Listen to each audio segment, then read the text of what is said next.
What's up, my shovels and shovelets? This is Spade here, and today I got a black and white 1 battle for you guys. Found this match from my stack. It's like over a year old by now, and this is a UU match, an old UU match, which is kind of funny in a way that it showcases how much the tiers have changed by over a course of a year.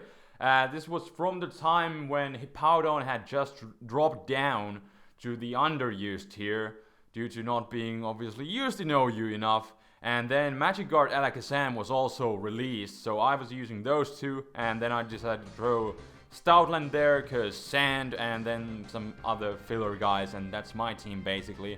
And for this match, I decided to lead with Alakazam, cause I noticed that Roserade lead is kinda obvious, especially when I'm using a Hippowdon, which would otherwise obviously lead, but that works out great. So I take out the Roserade on the first turn, but then my luck turns out really dry, or icy, ice cold in fact, because I get frozen by a what seems to be Scarf Jinx. So I'm gonna save Alakazam as a death fodder, then go into my Azumarill and predict the switch into his Slowbro, because obvious, and then I go into my Roserade, go for the Sleep Powder. Unfortunately I miss, doesn't really matter that much, except for the part that he's going to be able to get some damage on me with the Chansey. But my second Sleep Powder does connect, and I think I did set up one layer of Toxic Spikes in the middle of every shenanigan going on there. So now I have my 2 layers of Toxic Spikes up, and I just decided to go for the Giga Drain again, and just kind of engage how much I would be able to recover from it. And also, you know, he has already burned a couple of sleep turns, so I figured I could put him to sleep again and then switch safely into something while he's hopefully going to stay asleep. But that doesn't really work out as I miss another Sleep Powder, and then he's going to predict me to go for another one, and then he's going to go into his Scarfed Jinx. But just going to send out my Dusclops, because my Roserade is obviously scared of his dual stab. And Dusclops does take the hit relatively well, and I'm just gonna go for the sub because he has the Toxic working against him, and the Psychic did like nothing in the first place. So I do get a free sub as he switches into his Bisharp, which does get a chance to set up his Stealth Rocks, but that is all that he can do. And then I'm just gonna Pain Split, get almost back to full health, and then on the following turn I'm just gonna go for the Curse, because I'm running a Curse set on this these Dusclops, and I do also run Skill Swap, which does actually come into play later on, because I actually managed to find a way to use it, but we'll get to that eventually when we just do. But in comes the Bisharp again, and yeah, I'm just gonna Pain Split again, as I think he randomly T-Waved, and then he goes for the Iron Head, finally breaking my sub. And now, since I'm vulnerable, I'm just gonna send out my Hippowdon, because first of all, there's a chance that he will go for the T-Wave again now that my sub is broken, and also I can take his Iron Head like nothing, and then third, I can just set up my Stealth Rocks as the Curse is working against him, and most likely he doesn't even want to be staying in, so I will get my free opportunity to finally set up my own Stealth Rock as he goes into the Slowbro, and I'm just gonna go into my Roserade to take the incoming Scald, what he's most likely gonna go for. Luckily, don't get burned.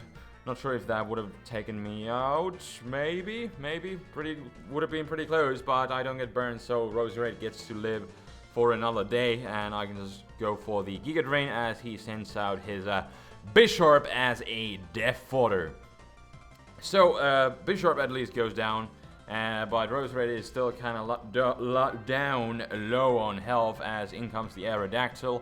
But I can just safely go into my Hippowdon, and now it seems that he's actually running some sort of, well, obviously offensive, but he's also Life Orbed with his Aerodactyl. So some sort of sweeper kind of Aerodactyl, as it's also noted by the home close, but now he's gone for now as I just roar him out. But we'll get back to that Aerodactyl later on, you'll also see. But I drag out the Hippo, which is obviously bad, and this time I was thinking he might want to go for the Psyshock or the Psychic, whatever he is, predicting my Roserade again, so decided to go into my Alakazam as a you know, kind of a pivot with Death Fodder. It's not like it's gonna do anything as being frozen solid, so I might as well use it as a Death Fodder here.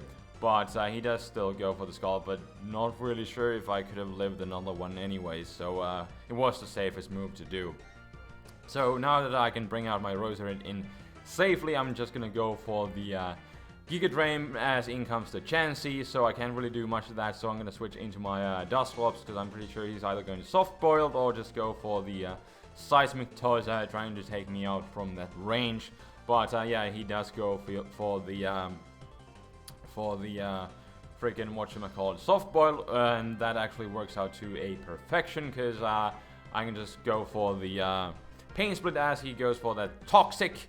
And this is the situation where the skill swap comes into play, because I can use it here, and as we know, Chansey has the Natural Cure ability, so I can steal his Natural Cure, and since I'm Toxic, and now that I have the Natural Cure, I can switch out, and then it will get rid of my Toxic, which is perfect, because obviously Dusclops doesn't like to be Toxic at all. Toxic. So yeah, I'm gonna just switch out, get rid of the Toxic, like it never happened. And then I'm just gonna send out my Detective Scruffy here, and the Toxic is definitely wearing him down. So I thought I could take him out with the Adamant Nature return, but I just don't. And it also turns out he has counters, so that completely ruins everything for Stoutland. I really wish I had superpower, but at the time it didn't exist on Stoutland. But anyways, it's basically a double down. And then I'm just gonna go into my Dusclops again, which has relatively a lot of HP left, as he goes into his Scarfripping Jinx. And I'm just gonna Pain Split, kind of scout what he's gonna lock himself into, steal a bit of his health, and then since I know he's locked into the Ice Beam, I can go into my Azumarill, but obviously, as you were able to see, I get frozen again, which is actually horrible. At the time, I was like, oh well, it's not like I need my Azumarill for anything. You know, I can find other ways to deal with his Aerodactyl, which is coming in right now at the moment. And I'm gonna send out my Dusclops as a hope to get off a final curse, which I actually do, because he does miss a Stone Edge, but it really doesn't come into play, as you're about to see right now, as he goes for the Roost. And at this point I was like, what in the world am I going to do now? And I was like, Azumarill, come back. I thought that I didn't need it, but now it definitely seems like I do, because my Hippowdon here, its only attack is Earthquake, and that obviously doesn't affect the Aerodactyl, and I didn't know that it had Roost, so it just got off a free Roost. And now I'm kind of screwed, as in comes the Slowbro, and of course it gets the burn, so that's even more horrible. And I don't know what to do. And now in comes the Aerodactyl, and I probably should have gone for the Earthquake right here, predicting him to Roost, but he actually didn't do that. He went for the EQ, as you saw. And now he goes for the Home Claws, predicting me to go for the Earthquake. So I'm like, is he going to do that again, or is he going to Roost now? I'm not really sure, but he does go for the Roost, and I just went for the Roar right here, trying to roar him out, and then he would have died, but he makes a good play, and now I'm kind of just basically screwed at this point by this Roosting Life Orb Aerodactyl, which completely caught me off guard, and I guess I could have played over it, or at least tried, and first gone into Roserade, and tried to Giga Drain this thing, but I just decided to leave my Hippowdon in as a Death Fodder for the Slowbro, and then just go into my Roserade, and basically my only last chance here is to just drain a bit of his health, but then he shows that he has Protect on the Slowbro, so he's gonna be able to use the Toxic spikes, or the Toxic status that I have on him, against me, because now definitely, because the Toxic has been racking up,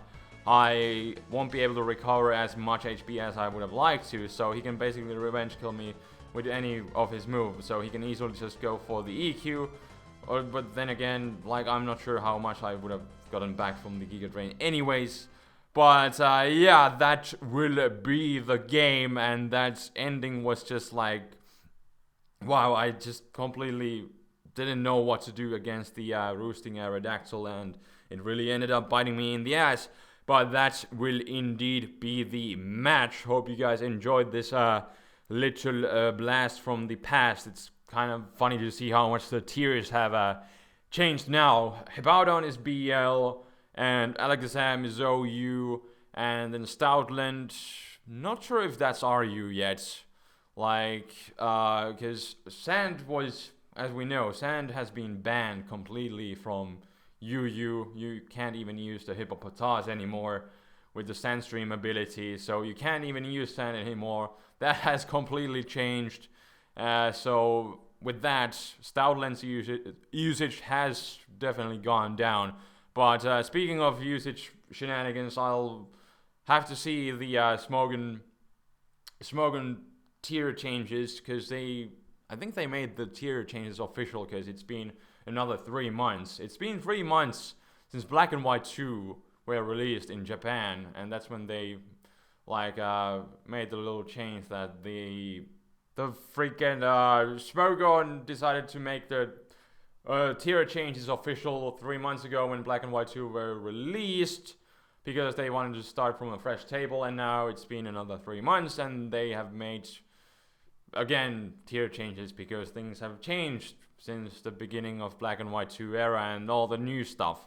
And me and Chase will hopefully be looking into that maybe this weekend. We'll see if we find some time to do the podcast, hopefully. So that will most likely be coming. But anyways, at this point I'm kind of just rambling again, so thank you for watching again, and I will see you guys next time. There's more Black and White 1 stuff coming on the way to 200, alongside with Black and White 2 stuff. I'm probably going to be posting some new UU battles. I think it would be a nice little contrast between this battle and then the next one, which will most likely be, we'll see, maybe on Saturday? We'll see.